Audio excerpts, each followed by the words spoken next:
పాండవులు దయగలవారు, మహాత్ములు, జితేంద్రియులు, శత్రువులను జయించగలవారు, లజ్జాశీలులు, సిగ్గు కలవారు, అభిమానం గలవారు, కీర్తి గలవారు, ధర్మాన్ని ఆచరించేవారు అంటూ పాండవులను గురించి ఇలా మాట్లాడుకుంటూ వారిని సమీపించి నమస్కరించి ప్రజలు ఇలా అన్నారు: ఓ పాండవులారా, మీకు శుభమొగ్గాక.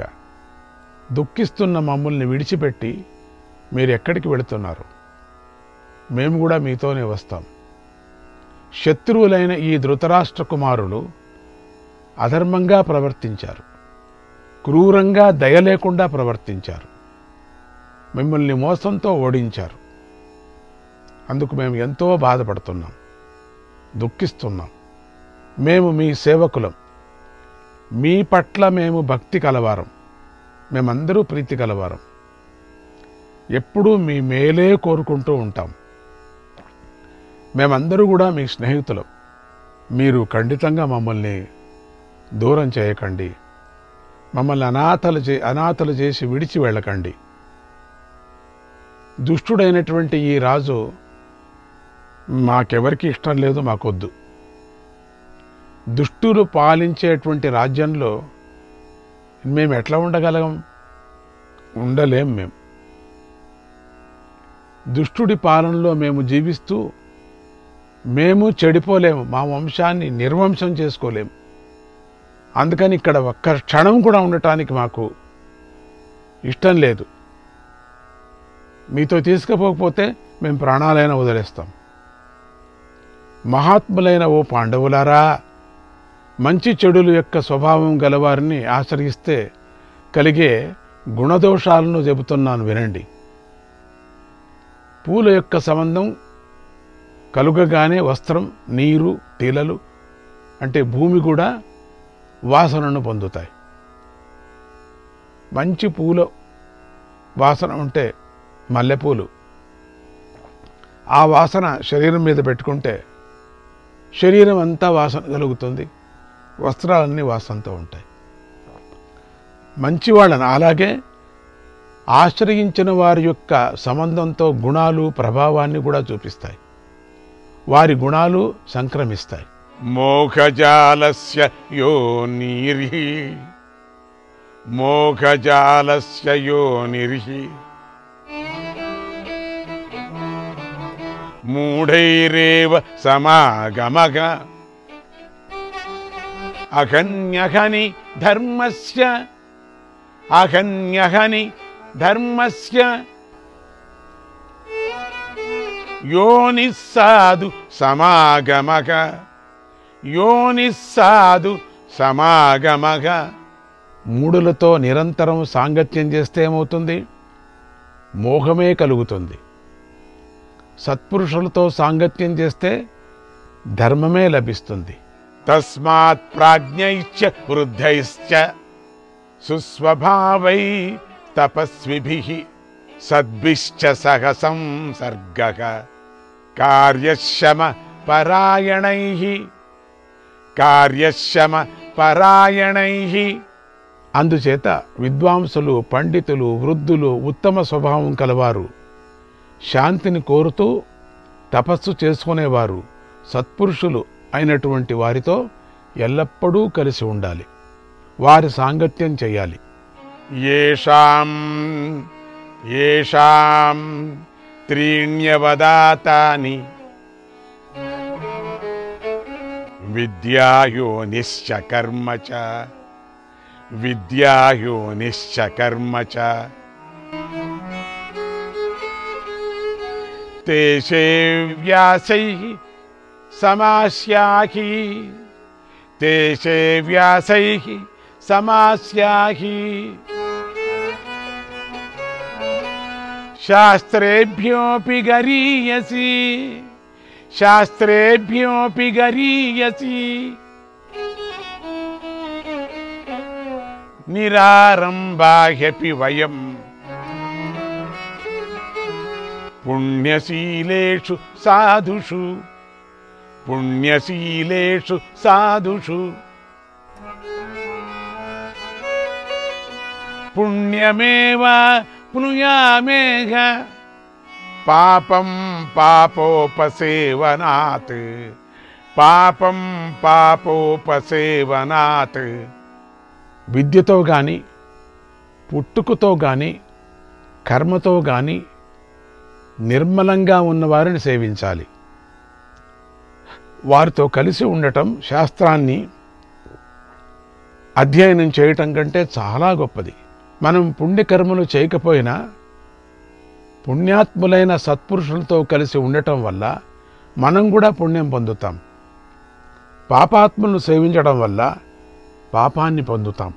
అసతాం దర్శనాత్ స్పర్శాత్ సంజల్పాచ్చ సహాసనాత్ ధర్మాచారాః ప్రహీయంతే ధర్మాచారాః ప్రహీయంతే సిద్ధ్యంతి చ న మానవాః సిద్ధ్యంతి చ న మానవాః. దుర్మార్గుల చూడటం వలన, వాళ్ళని తాకటం వలన, వారితో మాట్లాడటం వలన, వారితో కలిసి ఉండటం వలన ధార్మికులైన ఆచారాలన్నీ క్షీణిస్తాయి. ధార్మికులైనటువంటి వాళ్ళందరిది కూడా నిజమైనటువంటి ధార్మికాలైనటువంటి ఆచారాలు చేస్తూ ఉండేవాళ్ళదంతా కూడా వాళ్ళంతా క్షీణిస్తాయట. వాళ్ళ ఉండిందంతా పోతుందట పుణ్యమంతా. అందువల్ల అటువంటి మానవులు సిద్ధిని పొందలేరు.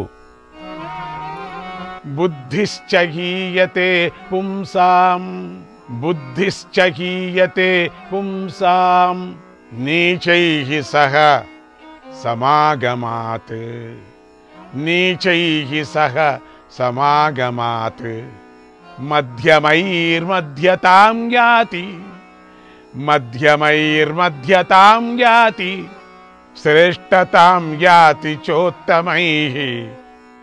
నీచులను కలుసుకోవటం వలన, వారితో సాంగత్యం చేయటం వలన మానవుల బుద్ధి ఎప్పుడు క్షీణిస్తుంది. మధ్యములతో సాంగత్యం చేయటం వలన బుద్ధి మధ్యమంగా ఉంటుంది. ఉత్తములతో సాంగత్యం చేయటం వల్ల వృద్ధి చెందుతూ ఉంటుంది. ధర్మాత్ములు ఈ గుణాలను చెప్పారు. వీటిని పెద్దలు సమ్మతించారు. ఇవి లోకాచారంగా కనిపిస్తూ ఉంటాయి. ఈ సద్గుణాలన్నీ మొత్తంగా మీ అందరిలోనూ ఉన్నాయి. ఓ పాండవులారా, మేము మీ మేలునే కోరుకుంటున్నాం. మీ వంటి గుణవంతులతో కలిసి నివసించాలని కోరుకుంటున్నాం అన్నారు పురప్రజలందరూ కూడా.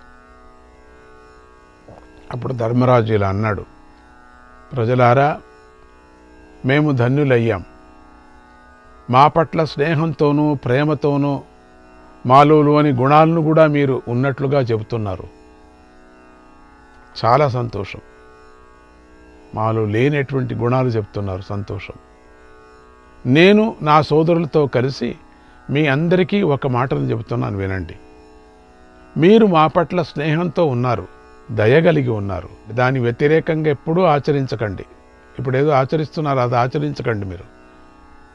మా పితామహుడు భీష్ముడు, రాజైన ధృతరాష్ట్రుడు, పినతండ్రి అయిన విదురుడు, మా తల్లి కుంతీదేవి, నా స్నేహితులందరూ కూడా హస్తినాపురంలోనే ఉన్నారు కదా. కనుక మీరు మా మేలును కోరుకున్నవారైతే వెంటనే హస్తినాపురానికి వెళ్ళండి, వారిని రక్షించండి. ఇప్పటికే మీరు మాతో పాటు చాలా దూరం వచ్చేశారు. ఇది నేను బాగా ఆలోచించి చెబుతున్న మాట. వారికి క్షేమాన్ని చేకూర్చండి, మాతో రాకండి.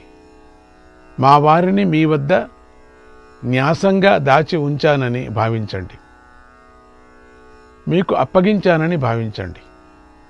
మా వాళ్ళని చూసుకోండి మీరు అని అర్థం. మా స్నేహితులు ఉన్నారు కదా, ఇంకా వెళ్ళలేదు కదా. అమ్మ ఉంది కదా కుంతి, పినతండ్రి ఉన్నాడు కదా, భీష్ముడు ఉన్నాడు కదా. వాళ్ళందరినీ మీరు రక్షించండి. మా పట్ల మీరు స్నేహభావాన్ని కలిగి ఉండండి. ఇదే నేను మీ నుండి కోరేది. దీన్ని నెరవేర్చండి. మీరు ఈ పనిని చేస్తే నాకు చాలా సంతోషం కలుగుతుంది, నన్ను గౌరవించినట్లు అవుతుంది, నన్ను సంతోషపెట్టినట్లవుతుంది అన్నాడు.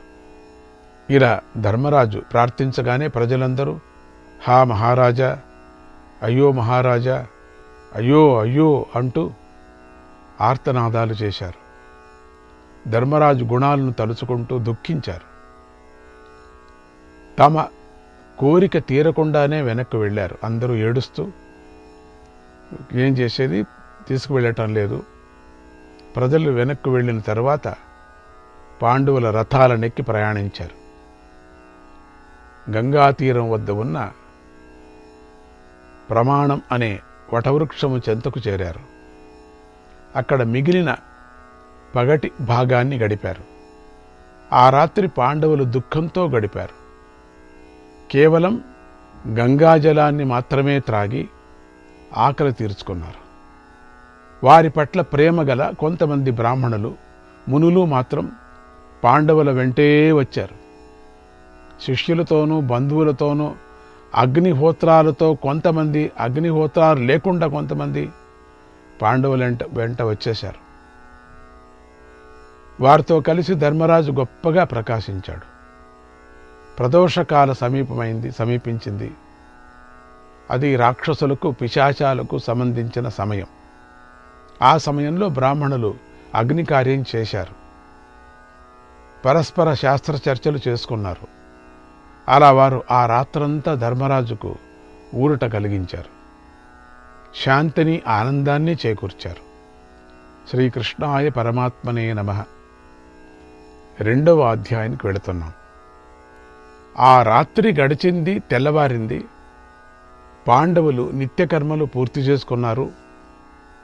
అడవిలోకి వెళ్ళటానికి సిద్ధమయ్యారు. ఆ సమయంలో భిక్షాన్నంతో జీవించే బ్రాహ్మణులు కూడా వారితో కలిసి వెళ్ళాలనుకొని వారి వెంట వచ్చారు.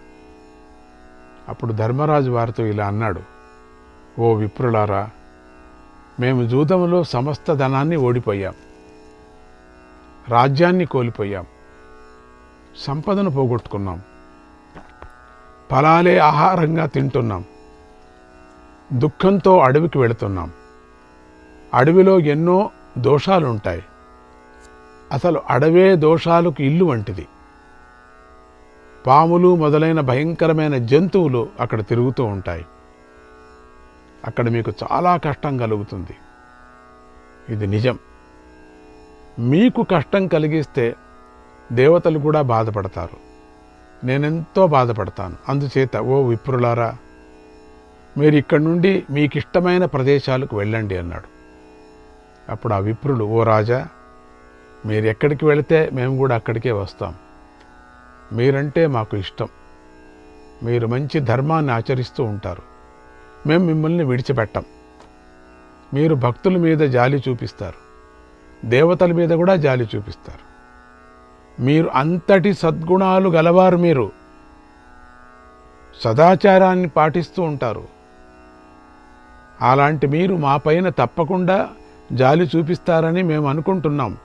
మమ్మల్ని ఎందుకు దూరం పొమ్మంటున్నారు? మా మీద జాలి చూపించండి, దయ తలచండి, మేము వెంటనే ఉంటాం అన్నారు. అప్పుడు ధర్మరాజు, ఓ విప్రులారా, నాకు విప్రులంటే భక్తి ఉంది. ఇప్పుడు నేను మీకు ఏ సహాయం చేయలేని స్థితిలో ఉన్నాను.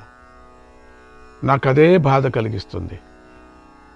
నేనేం చేయలేను. మీకు అన్నం పెట్టలేను, మర్యాద చేయలేను, మీకేది నేను మీకు ఇవ్వలేను ఏమీ కూడా. నా తమ్ముళ్ళు ఫలాలు, తేనెలు మీకు తెచ్చిస్తారు. కానీ వారిప్పుడు దుఃఖంలో మునిగిపోయి ఉన్నారు. వాళ్ళు అసలే మాట్లాడటం లేదు. ద్రౌపదికి జరిగినటువంటి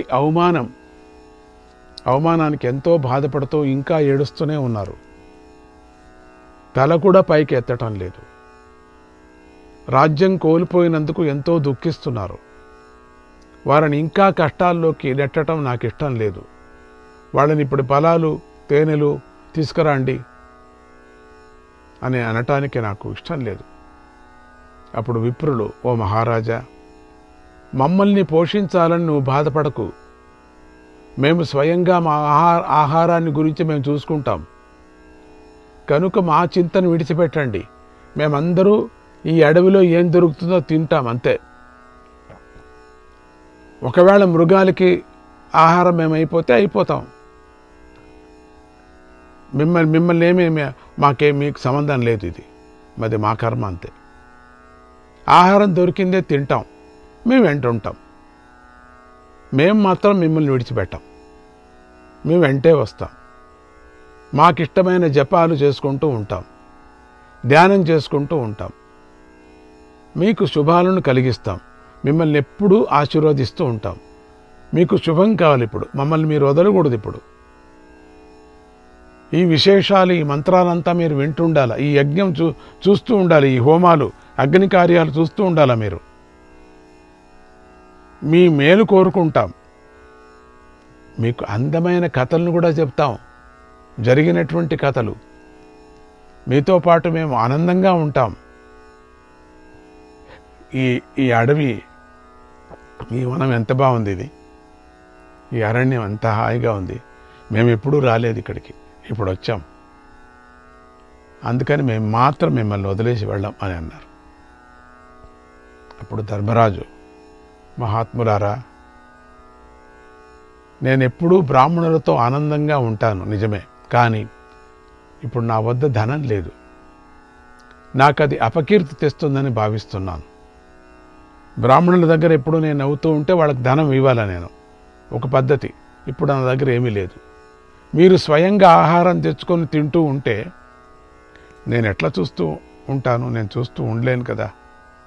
మీరు కష్టాలు అనుభవిస్తూ ఉంటే నేను చూస్తూ ఉండలేను కదా. మీకు ఏదైనా అయింది అనుకోండి, అట్లా ఆహారం తీసుకొచ్చేటప్పుడు నేను ఎట్లా ఉండగలను? దయచేసి నా పట్ల ప్రేమతో మీరు కష్టాలు పడుతుంటే అది నాకే అవమానం కదా. నా మాట వినండి. అసలు దీనికి అంతటికీ కారణం ఆ ధృతరాష్ట్రుడి కుమారులు. ధృతరాష్ట్రుడి కుమారులు అంటున్నాడు కానీ ధృతరాష్ట్రుడు అనటం లేదు. చూడండి, ప్రేమ, తండ్రి, మర్యాద ఇక్కడే తెలుపుతుంది. వారి చెడు నడవడిక మూలంగా ఈ కష్టాలు నాకు వచ్చి పడ్డాయి అన్నాడు ధర్మరాజు. అలా పలికి దుఃఖిస్తూ ధర్మరాజు నేలపై కూర్చున్నాడు. అప్పుడు పండితుడు, యోగశాస్త్రంలోనూ సాంఖ్యాశాస్త్రంలోనూ నిపుణుడు అయినటువంటి శౌనకుడనే విప్రుడు ధర్మరాజుతో ఇలా అన్నాడు. ఓ ధర్మరాజా, శోకస్థాన సహస్రాణి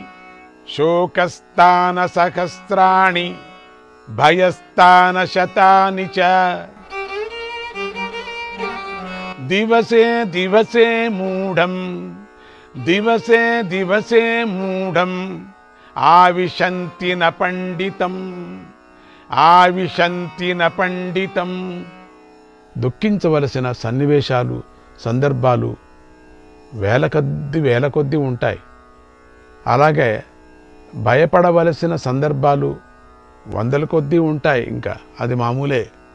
అవి నిత్యము మూర్ఖుడైన మానవుడిని మాత్రమే ఆవేశిస్తాయి. దుఃఖము, కోపము, కష్టము, ఆవేశాలు ఇవన్నీ కూడా మూర్ఖుడైన వాడికి మాత్రమే ఉంటాయి. కష్టాలు అది వాణ్ణి మాత్రమే ప్రభావితం చేస్తాయి. పండితుడిని అవి ప్రభావితం చెయ్యవు, అవి ఆవేశించవు. నీ వంటి బుద్ధిమంతులు జ్ఞానానికి విరుద్ధమైన కర్మలతో ఆసక్తిని చూపించరు. దోషంతో కూడి ఉన్న కర్మల పట్ల వాళ్ళ ఆసక్తిని చూపించరు. శ్రేయస్సును భంగం చేసే కర్మల పట్ల ఆసక్తిని చూపించరు. నీలో అశుభాలను నాశనం చేయగలిగే బుద్ధి ఉంది, నీకే ఉంది. అది శ్రీకృష్ణాయ పరమాత్మనే నమః.